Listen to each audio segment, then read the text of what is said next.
ఖురాన్ యొక్క సందేశం కార్యక్రమంలో ఉన్నాము. 75వ అధ్యాయం నుండి ఈ రోజున మనము 36 నుండి 40 వాక్యాలు ఈ రోజున తెలుసుకుందాము. చిన్న వాక్యాలు దైవం తెలియజేస్తున్నాడు.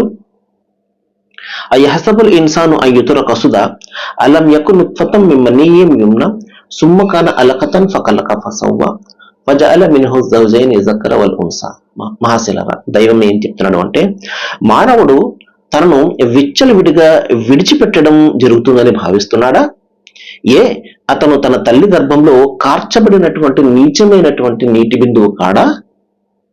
తర్వాత అతడు ఒక నెట్టుటి ముద్దగా మారాడు. తర్వాత అల్లాహ్ సృష్టి ప్రభువు అతని శరీరాన్ని తయారు చేశాడు. ఆ తర్వాత అతని అవయవాలను రూపొందించాడు. ఆపై స్త్రీ పురుషుల 2 రకాలైనటువంటి జాతులను సృష్టించాడు. అలాంటప్పుడు ఆయన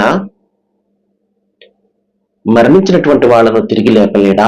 మహాశిలరా, ఇంత అద్భుతమైనటువంటి విషయాన్ని, మాటలను దైవం ఇక్కడ తెలియచెప్తున్నాడు. బుద్ధి వివేకము ఉన్నట్లయితే, జ్ఞానము ఉన్నట్లయితే మహాశిలరా, మనకు ఆలోచన చేసే ఆలోచన చేసే బుద్ధి జ్ఞానము ఉన్నట్లయితే తప్పనిసరిగా ఈ వాక్యాలు మన మనస్సును తాకుతాయి. ఇక్కడ దైవము అంటే ఏ విషయాన్ని ఇక్కడ మనము కాదనగలం చెప్పండి? ఒకసారి చూడండి. మానవుడు తనను విచ్చలవిడిగా విడిచిపెట్టడం జరుగుతుందని భావిస్తున్నాడా? పుట్టించినటువంటి దైవం ప్రశ్నించడా? ఏ అనుగ్రహాలైతే ఇక్కడ మనకి ఇచ్చాడో వాటి గురించినటువంటి ప్రశ్నను అడగకుండా ఇష్టం వచ్చినట్లు జీవితం గడిపని చెప్పేసి మనం విడిచిపెట్టేస్తాడా? మహాశిలాలు ఒకసారి ఆలోచన చేయండి. దైవం ఇచ్చినటువంటి ప్రతి విషయాన్ని గురించి కూడా మనం లెక్క చెప్పాలి కదా. అదే చెప్తున్నాడు.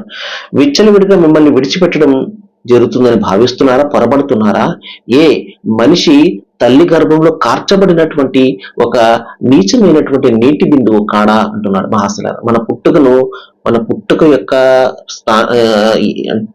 పుట్టుకను గురించి దైవం ఇక్కడ జ్ఞాపకం చేస్తున్నాడు. అంటే ఎటువంటి పదార్థంతో పుట్టుక జరిగిందో దైవం ఇక్కడ జ్ఞాపకం చేసి, ఇటువంటి వ్యక్తిని నువ్వు, ఇటువంటి మనిషి నువ్వు ఈ రోజున దైవానికి సమానులుగా నీలాంటి ఈ విధమైన ఒక కార్చబడినటువంటి నీచమైనటువంటి నీటి బిందువుతో తయారు కాబడినటువంటి ఒక మనిషిని తీసుకువచ్చి నాకు సమానులుగా నిలబెడతావా నువ్వు అని చెప్పి దేవుని ప్రశ్నిస్తున్నాడు. మహాశిలారా, అంతేకాకుండా ఆ నీటి బిందువుకు ఒక రక్త ముద్దగా మారుస్తాడు. తర్వాత అవయవాలు రూపొందిస్తాడు. అందమైనటువంటి శిశువు రూపంలో బయటకు తీస్తాడు.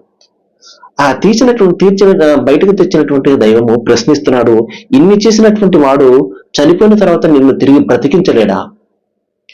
ఏ విషయంలో మనం అనుమాన పడుతున్నాము? ఒకసారి మహాశిలారా, ఒకసారి పుట్టించిన వానికి మరొకసారి పుట్టించడం కష్టమవుతుందా? సర్వే జన సుఖనో భవంతు. వాకి వృద్ధావన అనిల్ హమ్దులిల్లాహి రబ్బిల్ ఆలమీన్.